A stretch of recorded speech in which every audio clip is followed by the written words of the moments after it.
Okay, here we are. Feels like home. It's nice to see Pascal's village back to its glory days. So let me park up here and start to talk. Okay, now, Nier Automata. What a bloody game. I would say, overall straight off the bat, it's got to be one of the most memorable gaming experiences I've had. And just thinking back on the things that I've been playing in the last 2 or 3 years, it's been an amazing roster of games that I've got to play on the channel, and I'm just so lucky to have been able to play them. I mean, I'm thinking I've played games like Shadow of the Colossus, Horizon Zero Dawn, Bloodborne, God of War, all in the space of like the last 2 years, and all of those games are like range from great to absolutely incredible. And I think this game is definitely like a top tier, all-time top 10, I would say, gaming experience to me. And I would say about midway to 2/3 of the way through, I probably wouldn't have put it there. I mean, I would say it was like a really, really good game, but I wouldn't have put it in like the highest tier. But things happened and things played out in a way where I was like, the more I thought about it, the more I was like, yeah, this is just such a unique and great experience for me that it has to really be up there as like top 10. Horizon Zero Dawn was a game that I put in my probably, I don't have a formal top 10 list, by the way. I've got a top 5 but not a top 10. There's probably like 15 games I think are top 10, but just like, just off the top of my head, it feels like it belongs in that group of games in terms of what I've experienced in my lifetime. So, as people listening to this, I think it's good to once again frame what I'm about to say as someone who doesn't play these type of games. The only platinum game I've ever played to this point is Metal Gear Rising in 2013. So that was 7 years ago, and I played one game, and that game was a spin-off of the Metal Gear Solid series. Never played a Yoko Taro game, never played a Nier game, any of that kind of stuff. So just remember it as someone who's played mostly Final Fantasy type of games, third-person adventure games. Back in the day, played a lot of sports games, racing games, that kind of stuff. So this, in that sense, was already quite a unique experience to me. So where do I begin? Let's start with the gameplay aspect. I would say for someone who's unfamiliar and not well versed in these type of games, it was really fun. It felt really easy to get into. The learning curve didn't seem as steep as I thought it would be. It's quite a forgiving game. The characters feel a move like in a quick way, in an agile way. You feel powerful when you're battling, and that's something that's really useful, I think, for this kind of game.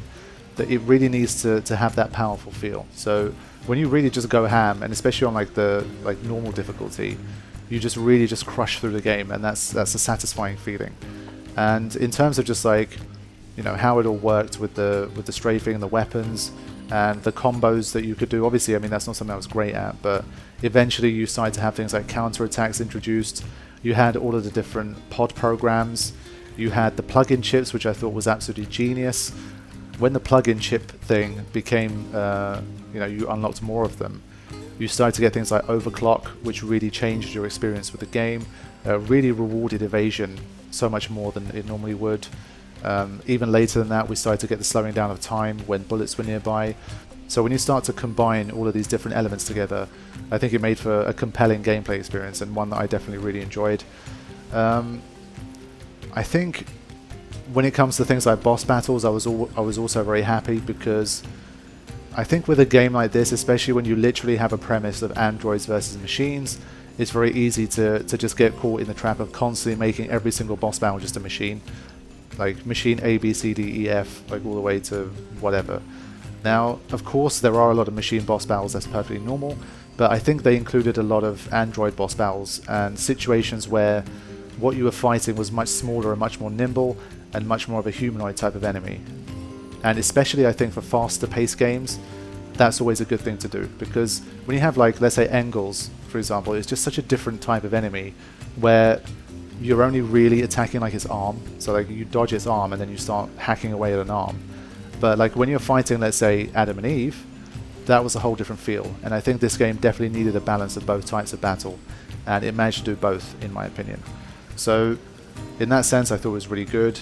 The fact that it could start to feel a little bit repetitive as you played, so like especially if you're quite new to the game, there's not a huge amount of variety in what you can do to attack in terms of like melee attacks and that kind of thing. Now, maybe there is, and obviously you get deeper into the game, you learn the game better, and you learn like different combos, different moves, use different weapons for different scenarios, etc., that kind of thing. But for people in my position, by the time I got near the end of Route A, it was starting to feel a little bit samey, and not to the extent where I wasn't enjoying myself, but just it started to feel like there could have been a bit more to it, I think. But then Route B came along and introduced hacking. And hacking was something that I was a bit worried about, because I was like, could this end up feeling really repetitive and like a chore?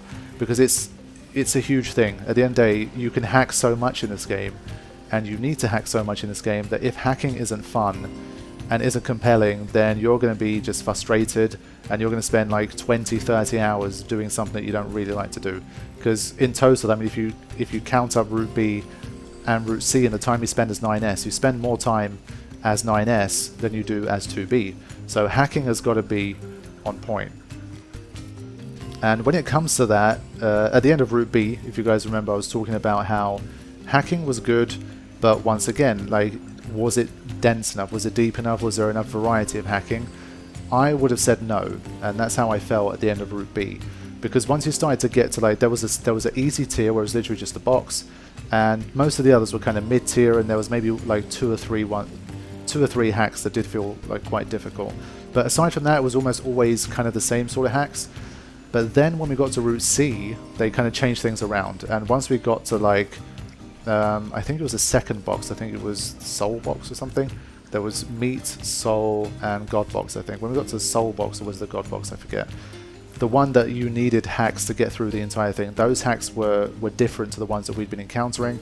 They were much more challenging, and I thought they were really good fun to do. So I think by the time I got to the end of Route C, I was satisfied with the variety of hacking that we got in the game. Because obviously you had the machine hacks, you had the chest hacks, and you had like all of the other miscellaneous hacks to do with the story, where you'd like dive into like the network and 9S's own systems and that kind of stuff. So I think by the end of it, it was definitely like it had enough variety for me to be happy about it. Alongside that, you had the hacking of machines, which took me a long time to figure out and to start doing consistently, but once you do, it's an absolute riot. Being able to literally control the enemies of the game and do that for literally every single one of them, like any machine you see, you can take over and just like control them. I thought that was really, really cool. Only disappointment with that was that I really wanted to fly across the map, and the fact that you could only glide at best wasn't like my favorite thing. But I mean, I'm sure there must have been technical limitations to doing that, and maybe it broke certain aspects or certain quests of the game, so I can't knock it too much, but I really would have liked to have had the freedom to be able to fly around the game. But the fact that you could even control the enemies through hacking in that way, I thought was really cool. So gameplay wise, I was very happy with it. For someone that's a newcomer to this kind of gaming, this sort of format, I thought it was really nice. So thumbs up for that. Now, let's talk about that story. What a story it was. I mean, it really feels like a roller coaster. I feel like I've been on such a journey, and the fact that the game has multiple endings as well, and we've played through multiple routes, it really does feel like you've been on like a hell of an adventure. Like, so many things happened, so many twists and turns. It kept you guessing. There was a lot of revelations, a lot of interesting ideas, a lot of interesting questions, a lot of unanswerable questions that you were wrestling with as you were playing through the game. It was a lot of it ended up being about, you know, emotion and connection and the search for meaning. All of these like big, bold ideas that are always just so difficult to really convey in a way that doesn't feel like it's being too pretentious, or where it feels like it's trying to convey it, but it actually falls flat on its face. It doesn't really end up making much sense of anything at all. So there were just a lot of things that could have gone wrong, I think, with this sort of thing. But the way that it all played out, I thought was really, really interesting. It grabbed my attention quite early on, and it maintained it throughout.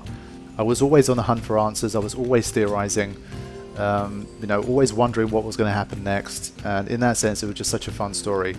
And I think I loved the way that we played through a game that featured literally 0 humans. There was no human characters in this game. There was no singular being that was made of complete flesh and blood.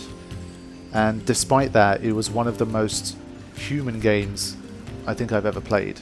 And in that sense, it was so powerful, because I think one of the things that the game was trying to convey is that the things that make us human are not the things that you can really always put in a box and define. Like, when it comes to the characters of this game and the way the things played out, these are beings that should have been built on like machine systems, so zeros and ones, yeses and nos, you know, no room for emotions, no room for feelings. It should be logic, it should be rationality, and all of these things. But as time went on, you got to see that it seems like no matter what your starting point is, when you're talking about life and existence and meaning and all of that kind of stuff, you need those elements that make us human in order for our lives and our existence to be life and to have meaning. Because I feel like without all of that stuff, you have existence, but it's like an inert existence. Like, it's an existence without meaning. And a lot of these machines, a lot of these androids, they're all suffering from this existential idea of just not feeling like they have any purpose or any meaning aside for what they were created to. They have like a task, maybe they have a role, but they don't feel like they have meaning. And it was only when you started to introduce things like desire, things like emotion, things like, you know, forming bonds, forming feelings, having feelings for another being, it's only when these kind of things started to creep in that these like machines, these digital forms, started to feel like they had meaning in their existence. So to me, those are just such powerful ideas. Like the way Pod was like, you know, not everything has a clear answer, and that's exactly what life is. I mean, you can try your best to be logical and be rational about absolutely everything, but to be irrational and to behave in ways that you cannot always predict or understand using like machines or logic or whatever you choose to call it, that's literally the human experience. That's what it's all about. And once you inject those things into a being, whether it be a machine or whether it be an android, whatever it might be, you cannot help but feel that those things are human. And it just goes to show that there's such an important non-purely biological aspect of being human, that you can play through a game like this and have characters like these that, you know, they're literally not humans. I mean, if they told you they were humans, there's like a different psychological connection you have with the characters, because you literally know that they're humans like you within this story. But when you have a game where they're literally not humans, but you still feel like they are and you treat them like they are, it just goes to show how powerful these ideas are. And I really enjoyed those aspects of the game, and it just, yeah, I mean, hats off, seriously. Really, really interesting experience. And there's still like questions in my head about certain things, but in terms of like what we did get and what we did see, I thought was really, really impressive.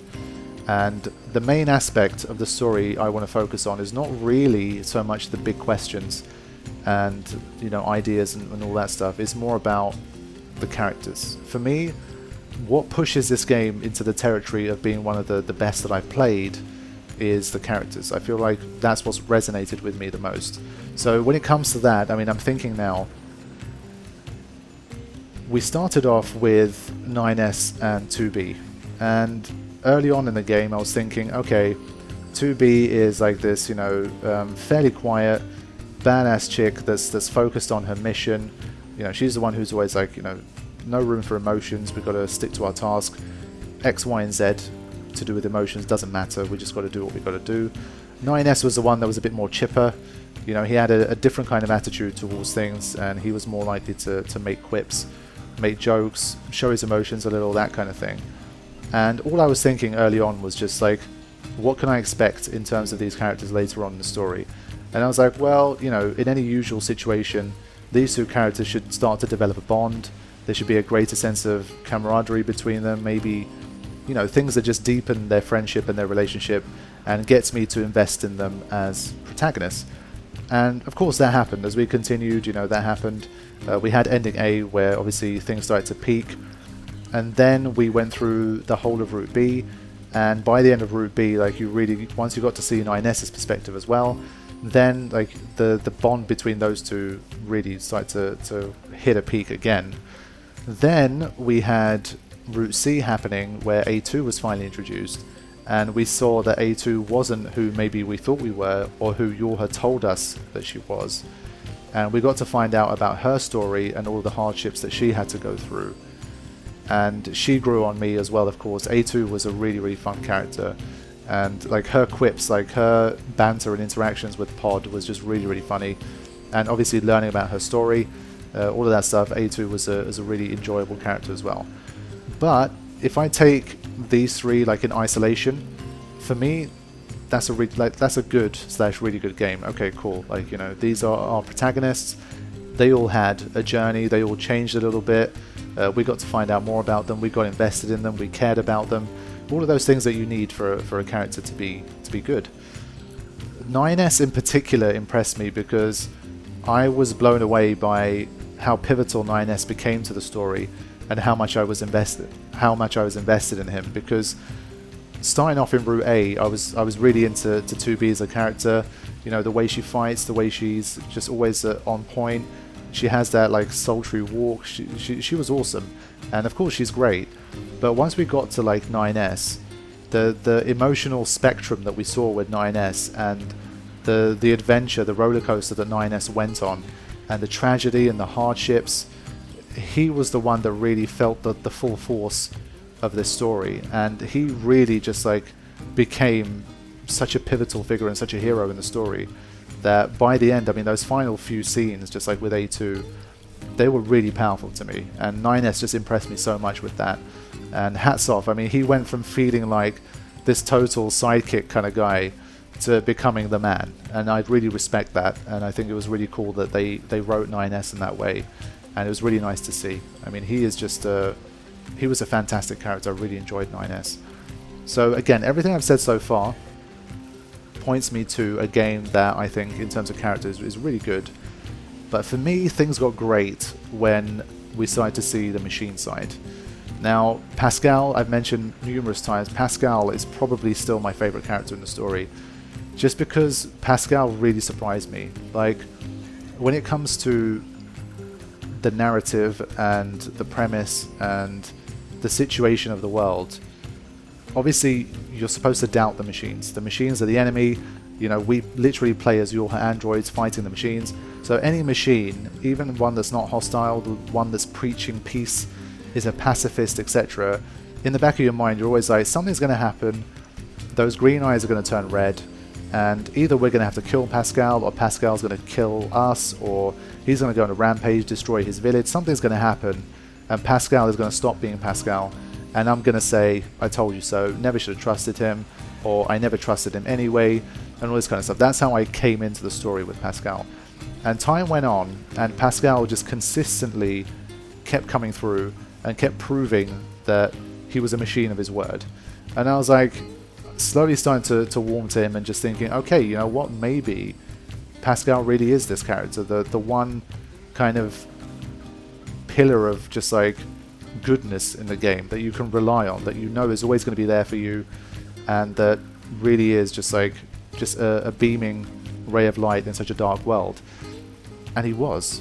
Like, when you got to, for me, I mentioned it of course, but once you had the quest where you give him, or you choose to not give him, the nuclear weapon stuff, when he refuses to take it, and he shows that benevolence and that foresight to know that even being in possession of these documents could cause disaster in the future, like the likelihood of there being a disaster as a result will go up. So he makes the decision to not take it, even if it could potentially come at the expense of his people hating him for it in the future. I love that decision. But then later on, obviously you see that his pacifism potentially makes him and his people vulnerable, and then they really stick the knife into your heart when they destroy his village. I mean, it felt a bit contrived. Like it like randomly the machines in the village happened to just get a virus and just go berserk. I don't think there was a real storyline context for why that happened. Like, I get why the machines spazzed out, like when we had Adam and Eve and those guys, but they're already gone in the story. So it did feel like a little bit forced, but the way that they just ripped him apart by taking away his village, leaving him as protector of the children of the village, goes on this epic battle to defeat an absolute army of machines that try and take him out.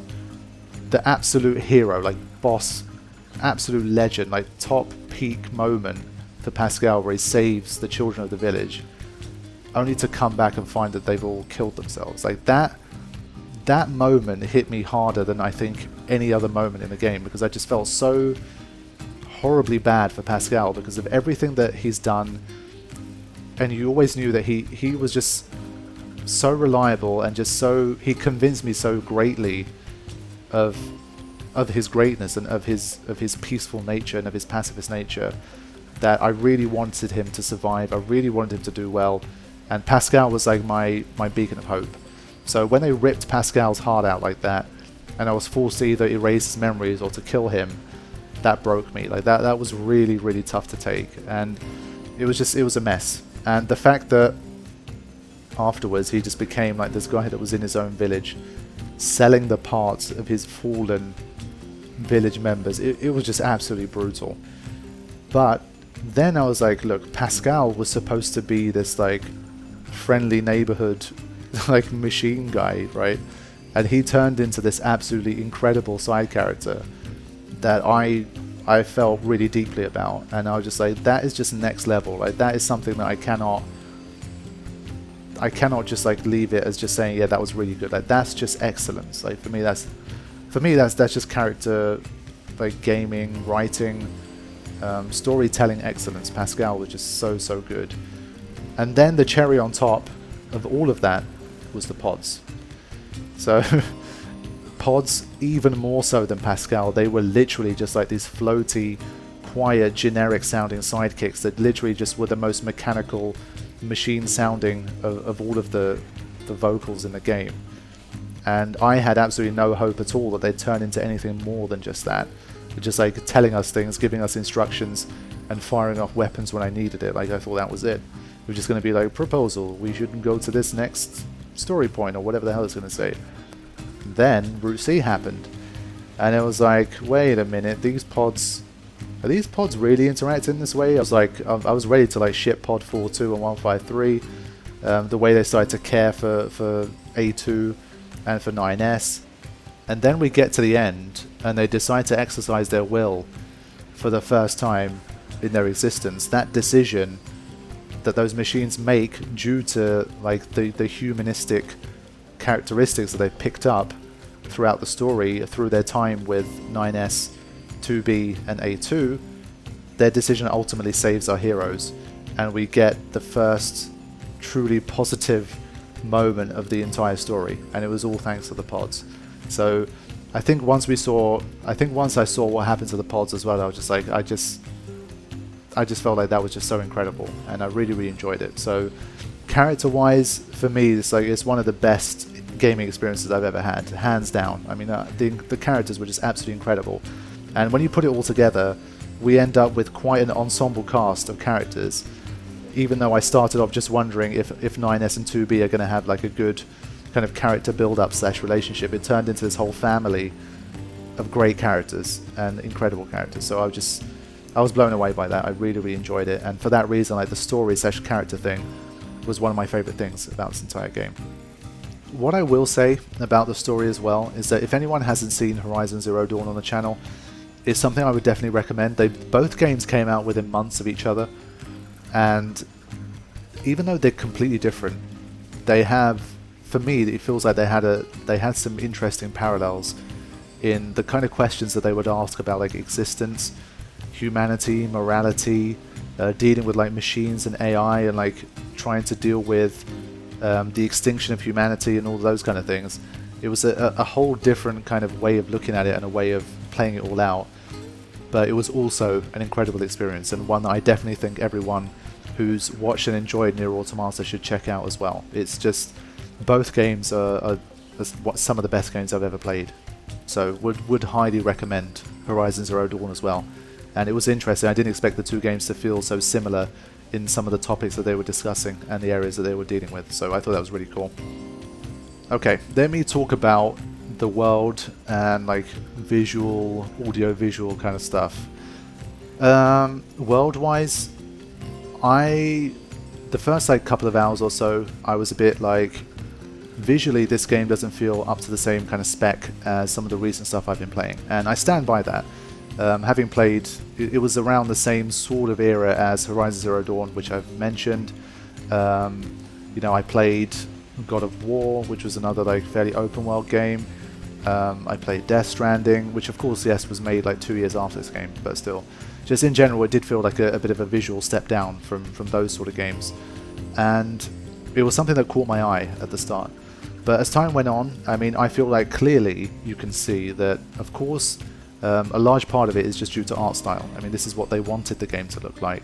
I'm sure if they had like the ability to, they would have had the same art style with slightly better visual quality. But I think for like the type of game that it is and what they were trying to do, it was something that faded into my periphery very quickly, and I embraced the visuals. I enjoyed them afterwards, and like the world that was created.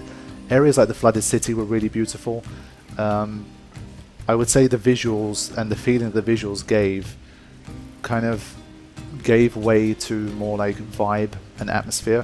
So it started off, I started looking at it with more of a technical objective eye, but I think the more that you play it, it's more about how does the game make you feel when you look at it and when you go through those areas. And in terms of feeling, it hit the right spots. So in that sense, I didn't have any problems with the game visually. I thought it looked really nice. But of course, I mean, could it have been better? I guess yes, but not in enough of a way that I would kind of knock the game for it. So visually, I was definitely very happy with how everything looked. I thought the machine designs were pretty cool as well. Could there have been a little more variety? I think maybe they could have. I mean, yes, I get that the machines are kind of like their own race, so it is normal that they all kind of look the same.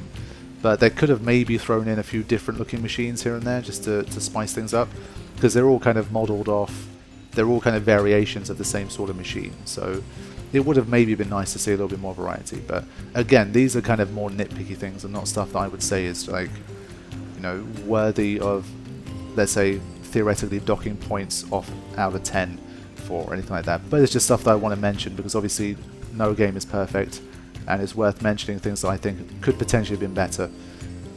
Now, let's get to that soundtrack. So there's a reason why I came back here, of course. Even though we don't have the vocal version, Pascal's theme is so memorable for me. I love it so much. I never get bored of listening to it. This game produced some incredible soundtrack moments. It's the thing, I mean, I said it right from the beginning, but it's the thing that I knew most about this game before I ever played. Well, I tell a lie. 2 Booty was the thing I knew first. I mean, this game had some amazing booty. I'll give it that. That's the most famous thing I knew about this game. But second to that, and not too far behind, was the soundtrack. Everyone would always talk about what a great soundtrack this game had. And obviously, having got to the end, I'm not going to disagree with anyone on that. I mean, it's definitely a great soundtrack, and I will be going into Spotify and finding some of my favourites and adding them to my playlist, because Pascal's theme was really great. I really enjoyed. I don't think that song appears first in Nier Automata, but I've obviously heard it in this game, so I'll include it too. But the song that plays when you're in Emil's cave with the Lunateers, I thought that vocal track was brilliant. The one that plays in the Resistance camp was really good. I really enjoyed the music in the copied city. What else? The really like somber dark music that plays in those kind of darker moments, like with the Amnesia quest, the end of the Amnesia quest, that was pretty cool as well. I don't know obviously a lot of these tracks by name, but I thought there were just at least like a good 5 to 7 really standout tracks, and some other ones that of course were very good, that were great as well. But overall, I mean, even the soundtracks that I liked the least, which I would say was the one that plays in the desert, like the vocal one that plays in the desert, even that was still like a 7 out of 10, I think. That was probably like the one I liked the least. So overall, I mean, it was brilliant. It fitted so well. I've always enjoyed these gaming soundtracks that had a lot of vocals in them. Final Fantasy 13 is a game series I've played that had a lot of those kind of vocal tracks too, but I think this game did it better. And the fact that it was just so interesting that it was in a made-up language, like a lot of these songs, pretty much all of them was in a made-up language.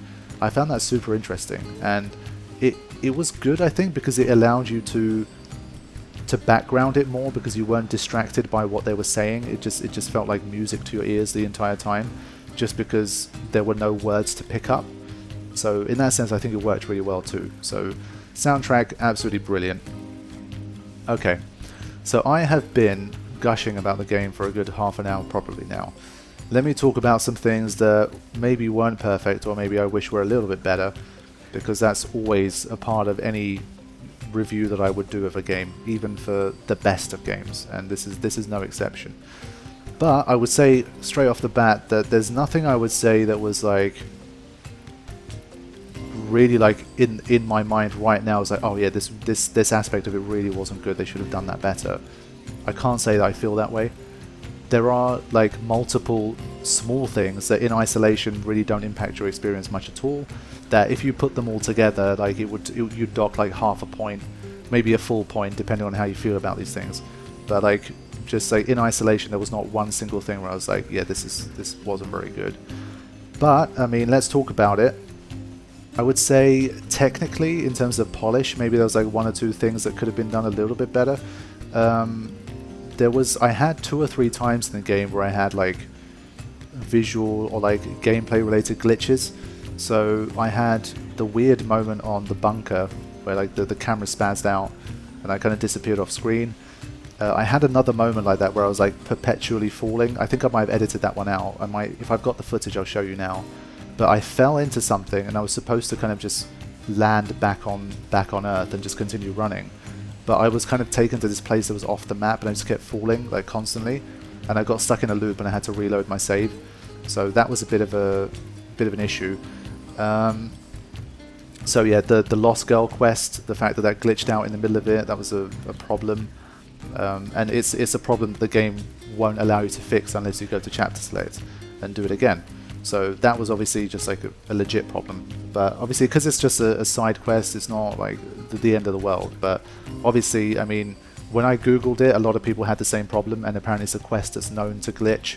So obviously that's not a good thing. But in terms of like technical stuff, 1 or 2 things like that, the frame rate would tank sometimes. There were some moments where like you could really notice the frame rate dipping hard.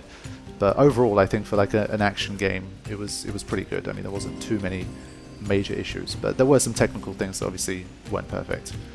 I think continuing on from the gameplay, I've been mentioning it multiple times. I think the difficulties were a little bit interesting. I stand by what I've said since the beginning, where I feel like normal has felt like an easier mode. Easy, I mean, I just use that for certain exploratory sections where I really couldn't be bothered to die and like reload a save. Easy is fine. I never have a problem with easy being too easy. That's literally what it's there for, man. Who cares? You know, if people want to enjoy a story and they really suck at these games, or they don't want to think about having to fight too much, they just want to experience the world and the story, screw it, man. Just make it easy for them. Just let them get through. I enjoyed the fact that there wasn't a high barrier to entry for this game, so that's not a problem. But normal feeling too easy is, for me, a bit of a problem, because anyone who's been watching my playthroughs on the channel, whenever there's a difficulty setting and I'm playing a game for the first time, I always just pick normal. That's how I play. And you will also notice that I never, throughout the middle of the game, I don't go up to hard difficulty. It's just not something I do on a first playthrough. But this was a rare exception where I did that, because normal, especially I think it was about 15 to 18 hours in, I was like, this is just feeling too easy. And I don't get enough sense of adrenaline when I'm playing, because I don't really fear death. And if you don't fear death when you're playing an action game, then you start to lose a bit of the experience, and that started happening. So I had to up it to hard. And gameplay difficulty wise, like on a literal level, I think the hardness of hard, I think, is perfect. The only problem is when you combine that with the penalties of death, then it can get overly punishing sometimes, I think. So what I'm talking about is, of course, recollecting your corpse, which is you know, a minor gripe. It's not too big a deal, but sometimes, like let's say the Adam battle was the first time I really noticed it. Whenever there's a situation where you have to take multiple minutes to go back and regain your corpse, then it starts to cause problems and it starts to make you feel like, you know what, instead of potentially repeating this battle 8 to 10 times, let's say, I'd rather save myself that extra hour and just go back down to normal and win the battle. So when that happens, I think that's a bad thing for the game. Because, I mean, it's not a game like Bloodborne, it's not a Dark Souls game, it's not designed to be absolutely brutal. And of course, if your argument to this is to say, well, just turn it back down to normal then, like, don't play on hard. Well, no, that's not the point, because then when you do that, then normal starts to feel too easy. And if you're breezing through the game, like even when I put Adam back down to normal, I felt no sense of threat really at all, because his attacks were only doing like maybe a fifth of my whole bar. And I got him back down to like 20-30% health in like 60 seconds, 90 seconds, 2 minutes maybe. And that didn't feel right either. So you have to kind of pick your poison. It's like, do I want to waste more time potentially playing on hard by like dying and having to retrieve my body? Or like in Route C, you had these brutal moments where if you hadn't saved for a while, you literally had to reload the save. Like, would I rather go through that inconvenience, or would I rather just have a game where I feel like I'm playing through a bit too easy, and I lose that sense of urgency and adrenaline and like fear and that kind of stuff? I picked staying on hard mode. So, I mean, it's still, for me, that was the right choice, obviously, and it's not like it ruined the game for me, but I think maybe they could have found a way to make death a little less punishing somehow, maybe more checkpoints, something like that, or maybe just making the enemies hit a little less hard, because remember, you've got very hard mode on top of this as well. So if even hard mode is not like you're great at the game and hard mode feels too easy for you, there's still another tier to go anyway. So if you really want that like super hardcore brutal experience, there's also another level anyway. So for hard, I think there were moments where like I'm remembering the guard in front of the Forest King's corpse, where he was like a medium-sized machine, like Pascal-sized machine, and he literally took me out in one hit. And you have to remember that all throughout the game, especially in Route C, I had a ton of HP plus chips as well. So, you know, your levels are fairly evenly matched. You have a bunch of HP plus plug-in chips as well, and you can still get taken out in a single hit. The self-destruct machines take you out in a single hit no matter what. And in a lot of scenarios, like if an enemy is well matched to you in terms of level, or maybe 2 or 3 levels higher, or maybe more, you can never survive the second hit. Like, you'll always die. And of course, in Route C, that means big penalties for death.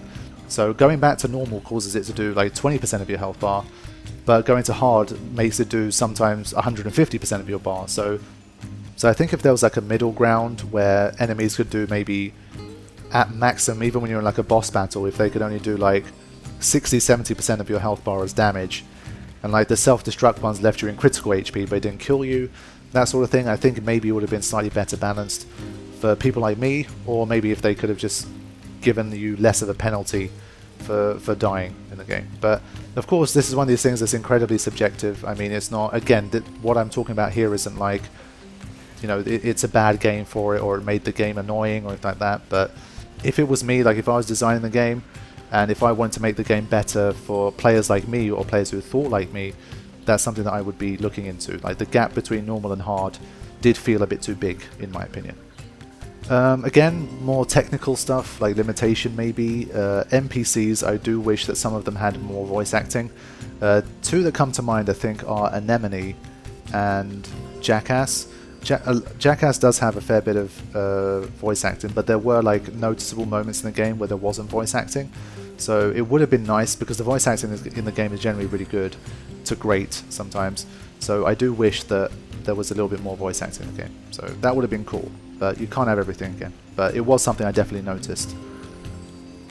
Final 2 things I would say. One is Adam and Eve. I like the idea. I thought they were cool characters, and I enjoyed them in general. But in terms of how their relationship progressed and how invested I felt in their relationship and how much context that gave their actions compared to some of the other stuff I've seen, it didn't really click with me as much as it did with some of the others. So I think Route A, let's say, everything happens extremely fast with those guys. So they literally just burst onto the scene. You got like discount Sephiroth mode, then within like such a short period of time they've evolved and they have all these ideas and they know what they want to do and all of this stuff, and they've become this like dynamic duo. You fight them and that's the dialogue that you get, and then you don't really hear that much more from them until you get to the Adam boss battle, and then you do the Adam boss battle, and then you basically just get to the Eve boss battle where Eve is in an absolute insane rage.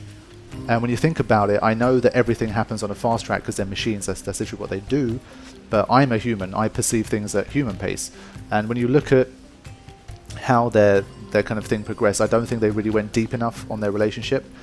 I know we got a little more context in Route B where we had like those mini like scenes where Eve wants to play with his brother and that kind of stuff, which I get and that's cool, but in terms of like the feeling I got with their relationship, and you know, they try to make it seem like they're really closely intertwined, and obviously the death of one is enough to make the other go into this absolutely insane rage and want to wipe you off the face of the earth. That's cool, but I don't feel like they earned it as much as some of the other relationships in the game. So when you compare like their relationship and the way they built that up in the story versus 9S and 2B versus Pascal and his village versus the, I don't know, even like the pods, A2 and her past, Dev and Pop, like Dev and Pop's story, like that little kind of story that we got to read of them, I felt like even that was probably more like it went deeper and got me more invested in the story than it did for Adam and Eve. That's just my opinion. I think they could have done a bit better with Adam and Eve in terms of how they built those characters up and their relationship with each other up. So that was one thing, like story-wise, I think they could have done a bit better on, was Adam and Eve. I don't feel like they really earned like their finale as well as some of the other characters in the game. The final word I have is about something that I talked about near the end of the game, which was Yoko Taro's vision and like view of the world in Nier Automata becoming too predictable to a fault. Now, I get it, like this game is supposed to be, you know, very dark, very tragic, very brutal at times, you know, very emotional. I understand all that stuff, and I get it, and that's you know, it's worked extremely well, and I love it for that. But for me, part of getting invested in a world and in the story and getting the most out of that experience is an element of unpredictability. I always love it when something doesn't go how I predict it to be, or when I'm not sure of how something is going to play out. And that's how I like to experience my stories. And when it comes to the way this story in this game's played out, everything had been so negative, and whenever there was a choice of whether something could turn out well or turn out bad, everything always turns out bad. And the more the game goes on, the more you notice that, and you can look at that and be like, haha, so you know, the player's finally starting to understand what the world of Nier is like. And yeah, I get that, but I think there's a sweet spot where you come to that realization and you start to realize that this is a dark world and dark things happen all the time and will continue to happen. But I think it's always nice to retain an element of hope and an element of unpredictability with these things, because I feel like if you go too deep in on that, you end up having a situation where like you start to present a player with an option, and if the player doesn't even really consider the positive option, then you've taken away from their experience, because then when you do hit them with the negative, it's like, yeah, well, you know, I knew that was going to happen anyway, and you don't really get the same emotional punch, or it doesn't feel the same as it should with you know, this other stuff. So I would say sometimes, even if it's like 95%, 5%, things need to happen in a way where when you're presented with a choice or when the narrative's unfolding, you have to have some hope that things might not turn out the way they have continued to turn throughout the game. So when you think about it, let's say we have a situation where like you save someone. Well, you save them, but either you fail to save them, they're already dead, or you save them and something turns out to be not what you thought it was, or you save them, things look like they've turned out well, but ultimately something bad happens and they die or whatever. So that's like one aspect of it. You've got all of like the weapon stories. They're all just like, of course, you know, they're weapons, they're supposed to be negative, but it just adds to this whole general feeling of negativity in the world. And they're all negative and dark as well. and nothing ever good happens in the story. And for that reason, it's just something that eventually I was just like, I kind of had enough of it, because I was just like, well, I get it, man, like, okay, but you have to keep me believing somehow that something good can happen, like my actions can have some kind of positive consequence, because if I don't even entertain the possibility of something good happening, and it turns out that I'm pretty much never wrong about this, and that's going to take away from my experience of the story. So that's how I started to feel about it, and by the time I got nearer the end, my only hope was to salvage this sort of thing, was that I do hope that after everything is said and done, no matter how dark things got, there was some kind of silver lining, and by the end there was some kind of ray of hope and something for us to cling to, and to breathe a sigh of relief that good things can happen in the universe. And even when you least predict it, or even when things are looking like they shouldn't go that way, sometimes they just do. And that's why when we did get that finale, that ending E, that was a big sigh of relief. So that's why it still counts as a minor gripe for me. If it ended with Route C and Route D, and we got those two endings and there was no other ending, then I think I would have criticized this definitely more, because I would have been proven, because then I would have been proven right. I would have been like, well, I knew it was going to end tragically and bad for everyone anyway, and that's exactly what happened, so it didn't really hit me that hard, because, well, I knew it was going to happen. But when he gave us like the hope of ending E, that was something I could get behind, and I do appreciate the fact that that happened. But, I mean, for a portion of the game, he did start to lose me a bit with just how... I think Gathering Keepsakes was the best example, where you have what should have been, I think, a really cool quest that introduces the idea of, like, androids wanting to pick up this human tradition of, like, putting flowers on people's graves and that kind of thing. I thought that was, like, quite poignant and, like, interesting. But they tried to give you this whole, oh, the last signal was 12 minutes ago, they might still be alive, and I was like, nope, well, that's not a thing. So it took away the entire adrenaline of that quest for me, because yes, I mean, like, the battle and stuff was fun against the tanks, but in terms of can I actually save this person, that was never even part of the equation for me, because I just knew it wasn't going to happen. And then you go there and they're like, oh, he was already dead, and I was like, well, yeah, okay, we knew that. And I think when that starts happening, that's not a great thing for your game. That's how I feel about that. But again, it's okay. Like, it's something that, again, it's not perfect. I do wish that something just ended up being good for the sake of being good, just to give it some balance and to keep the player guessing about whether something good might actually end up happening, even if it doesn't. So there we go. Those were my thoughts on the game.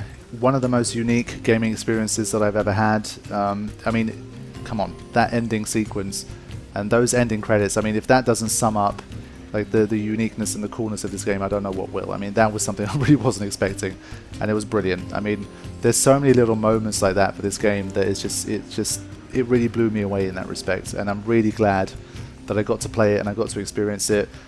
Yoko Taro clearly has an exceptional mind and just a great vision, and I like the fact that he seems like a guy that doesn't compromise on his vision. He makes what he wants to make, and that's what I always respect about creators. I mean, if you guys watch my Death Stranding walkthrough, when I was talking about Death Stranding as well, I was like, regardless of whether I absolutely love this game or not, I always respect creators that try to do something bold. You know, they make their own decision and they take risks. They have a vision that they want to bring to life, and they don't compromise on it. And I think that is like one of the most powerful things in the creative industry, and it's something that we shouldn't lose at all costs, because if we always go for what the safe option is, or what we think the fans want, or what's going to make us the most money, then we really lose the soul, the creative soul of any creative industry. So that's why I think it's super important. That's why I always have big respect for games like this. And as I understand it, like, Nier was a much more niche community before Nier Automata happened, and Automata started to bring the Nier franchise into the mainstream. And I'm glad it happened, and it happened in a way where Yoko Taro didn't have to kind of try to make a game that would do it. The guy just kept doing his thing, kept creating, kept sharing his vision, and it resulted in him achieving this success with Nier Automata. So just hats off to him. He's done a fantastic job, and I really respect the game that he's created here. Really enjoyed it, and it's a game that I'm not going to soon forget. So let me wrap things up. It's been a really long review here, but I wanted to really take a good chunk of time here because I know how passionate people are about this game, and most of the people that's watching this so far, especially of course if you've watched up until now, you know, you've enjoyed the series and you enjoy the game. So I felt like I owed you guys like a nice, like a long review of the game and how I felt about it. So thank you all so much for joining me. It's been an absolute blast. Of course, you know, when it comes to these games, because I'm new to them, it's not a style that I play very often. There's always going to be like this learning curve. You know, I might not play things optimally. I'm playing blind. It's funny with these games. What the two pods said at the end was kind of interesting about embarrassment and how, like, you know, humanity, like life is like a just like series of just like it's like constant embarrassment or something like that. And that resonated with me. It's one of these things where when you do what I do and you share your experiences with people, you put yourself out there, you do it in a way in which you open yourself up to all of the praise that comes from this, and you open yourself up to all of the criticism and the embarrassment that can sometimes come with these things. And it's something that you really have to embrace when you do what I do, otherwise you just can't mentally and psychologically survive on the platform. It's really difficult.